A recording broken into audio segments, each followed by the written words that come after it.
In this video, I want to give you the blueprint to get on the path to becoming a millionaire even if you are still a teenager. This is a video that I wish I would have had growing up because I spent a lot of time on YouTube trying to search out all of this information, and a lot of it honestly doesn't even have to do with financial advice. It's really just going to help you with how to get your life started. And if you learn how to get your life started effectively, the financial worries won't be as big of an issue. If you were anything like me growing up, then you didn't have a father figure all the time in your life, so this definitely may be a helpful video. But to get right into setting the foundation of how to get on the road to being a millionaire if you are still a teenager, the first thing that you want to master is your mindset. As a teenager, you need to embrace that you don't have life figured out, and no one is expecting you to have life figured out, and that the challenges of building a life better than the one you may have grown up in is going to be hard. So having a mindset early on that you're going to face and overcome every obstacle in your way will allow you to be a lot more disciplined and also more consistent if some setbacks do happen. And as we all know, through life, setbacks often do happen. So master your mindset and set the foundation so that you can begin setting goals of who the person that you really want to be as an adult. When I was a teenager getting ready to go into college, I had goals of maybe becoming a millionaire, but I really didn't set any good concrete goals. If we're sitting down setting goals, we can't just say, oh, I want to be a millionaire by the time I'm 40. You probably heard of the term SMART goals. And if you haven't heard of SMART goals, those are just specific, measurable, attainable, realistic, and a timetable of goals. You want to set goals that give you something to strive for and not just some arbitrary number that you think may be important to have because that's what you see on Instagram and YouTube. So as a teenager, I think a big thing that you can do is set both long-term but short-term goals that you can realistically achieve in a few months or even a few years. For example, if your goal was to be a millionaire, maybe you can start researching how you want to be a millionaire, because millionaires come in all shapes and sizes. Do you want to be a millionaire by owning $1 million worth of real estate? Do you want to be a net worth millionaire, meaning that everything that you own is worth $1 million? Or do you just want actually $1 million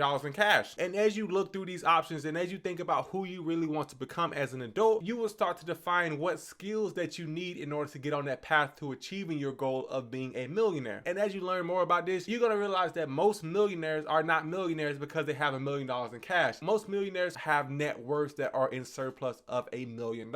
And these two things can really set the foundation of how you're going to live out your teenage years or even your early 20s, because this can definitely apply to your early 20s as well, especially if you get started in adulthood a little bit later, because you may have gone to college or lived with your parents longer or just gotten this information a little bit later in life. But after you really set a good foundation, what you want to do next is learn how to leverage your teenage years. There's probably not going to be another time in your life beyond this point where people don't expect you to have everything figured out. However, in this point between 17 and 25 years old, you have nothing but time to make mistakes, build skills, and do things that really interest you so that you can figure out what kind of person you're going to be for the next 35, 40 years after that. And one of the best ways to leverage your teenage years is to get a solid education or develop a specific skill that can help accelerate you in your career. Now, education, as we all know, it could be going to college, it could be learning a trade, but it could actually be learning a specialized skills like something like editing, video creation, so that you can start a side hustle in your teens that you can then grow to a full-time income. I believe that starting a side hustle is important in your teens because one, it gives you the entrepreneur mindset that teaches you the ups and downs of the real world, and also it allows you to pursue a true passion of yours that is not specifically linked to a career path or a degree path that an educational counselor decides to push on you. Side hustles don't have to be posting things online, even though that is a popular thing in 2023. It could be starting a dog walking service, a landscaping service, anything that you find value in your time in and that you want to develop more skills towards. I believe as a teenager, this will be the perfect time to start to build up because you won't have a full-time 9-to-5 job taking your attention away from it, and you also have the most time to make mistakes. You probably won't have kids or a family just yet, so you may have the most time to dedicate towards building this side hustle, and after building it up for a while, it may actually end up paying you more than a full-time job would end up paying you. However, let's get into the meat and potatoes of what I love to talk about and what I wish I would have learned as a teenager, and that is to be financially savvy. Now, being financially savvy doesn't mean to be rich. It doesn't mean to make a lot of money, but I think that it is to be aware of the habits and tips that it takes in order to get on the right track and to stay on the right track financially. The most simplest thing that you can do to be financially savvy as a teenager is to start a budget and to track your expenses and to save money on a monthly basis. If you make it a habit to save money now, once you get a full-time job and you start to make some real money in the 5- and 6-figure range, you may not be tempted to lifestyle inflation, and that is every time you get a raise, your lifestyle gets more expensive, but you would already have instilled that habit of saving in you so that you can continue this habit when you start to make more money. I do all my budgeting on a Google Sheet spreadsheet, and I used to actually, when I first got started, do it on pen and paper, or you can use an automated mobile app. But I think that it is very important to start budgeting effectively and learning how to save and invest your money. And speaking on investing, as a teenager, my first and basically only investing recommendation in this video would be to open up a Roth IRA or open up any brokerage account that you feel fit and start putting $5 a week or $5 a month in that account so that you can learn volatility in the stock market before you actually have a lot of money into it. If you start off investing $10 and you see that the stock market can go up or down 5 to 6% in a single day, you probably will be less stressed out with that smaller portfolio than you would be if it was a $10,000 or $100,000 401k portfolio. So learn about volatility now and you can find a lot of peace about it later on in life. But I don't want to move away from that side hustle point too fast just yet, because I believe that as a teenager, having entrepreneur endeavors will definitely benefit you not only as a teenager but also later in life as well. And if you're really thinking about starting a side hustle, one of my best pieces of advice will be to find a problem to solve. Find a niche area that you can grow into that is not too overly saturated, that you can start to build a small clientele base. And to go back to what I really know and what I really spend a lot of my time on, let's relate this to a YouTube channel. As a YouTuber, you may be tempted to go after all of the most popular videos and just try to do what everyone else is doing because it's getting a million views. But because there's so much competition in that space, you will be better off trying to capture the attention of a much more specialized niche that's getting, let's say, 10,000 views a day instead of a million views a day, because bigger creators aren't focusing on that niche. And if you're able to excel that niche and get most of the market share in that niche, let's say 5,000 views a day, you can then start to branch out into other specific niches and start to build an audience that way. That way, before long, you're getting that 10,000 views a day, and then you're able to start to snowball and then compete with the larger creators. If you just come out at the very beginning with no skills, no reputation, no prior subscribers, or no prior customers in this sense, you won't be able to get the attention of anybody at all because that market is already too competitive. So find a very specific problem to solve. This could be pressure washing 3-story windows or cleaning moss off roofs, but find something that you're able to actually compete in and then build your side hustle from there. This will teach you later in life how to solve specific problems and how to grow a real business before life hits you in the face. And as you're solving a specific problem, you want to personally be able to stand out from the crowd and have a recognizable brand in order to get new customers and repeat customers. And as you build a brand, it doesn't always have to be business, but I go back to business a lot because that's what I talk about a lot on the channel. But your brand could also be your reputation that you're building on campus. Your brand could be your work ethic as a hard worker. What would people say about you if you're not in the room? And whatever you think that they will say or whatever they actually do say is what your brand is what your perception to the outside world is. But in order to build a brand on social media, there's never been more opportunities to do this. You can use platforms like Instagram, Threads, Twitter, or now known as X, definitely YouTube, TikTok, Facebook, you name it, you have the opportunity to start posting videos, to start posting statuses, and to start building a brand that could last you a lifetime. But even after you spend your teenage years doing all of these things and implementing all of these in your life, I think that one of the most important things that you can do is to be a continuous learner. Never stop learning. Never stop trying to improve, because the day you stop trying to improve will be the day you actually start moving backwards and stop making any progress whatsoever. So be adaptable to your situation. Don't find yourself stuck on one specific goal or one specific dream because you thought about it when you're 17 years old and you never want to change your mind from that. As the world changes and as the world adapts to new technology, you have to be able to adapt to the world. For example, artificial intelligence is a big deal right now. You can either reject AI completely, or you can use what many companies or many individuals are doing and start trying to incorporate AI into your life in order to make it more efficient so that you can compete with what everyone else is doing. Don't try to go against the entire crowd just to make a stance if it is actually better for your life. Obviously, with other activities, you may want to be a standout. You may want to do different things, but with something that could actually provide some benefit to your life, you definitely want to consider it before rejecting it altogether. However, with all that being said, I really hope that this video was able to shed some light on how you can actually get on the road to become a millionaire even as a teenager. Like I said, most of this is not financial advice, but it is about how you can mentally attack this goal and fast track your way to achieving it as quick as possible. If you did find value in this video, I'll ask you that you subscribe, and if you do subscribe and join the community, I will see you in the next one, guys.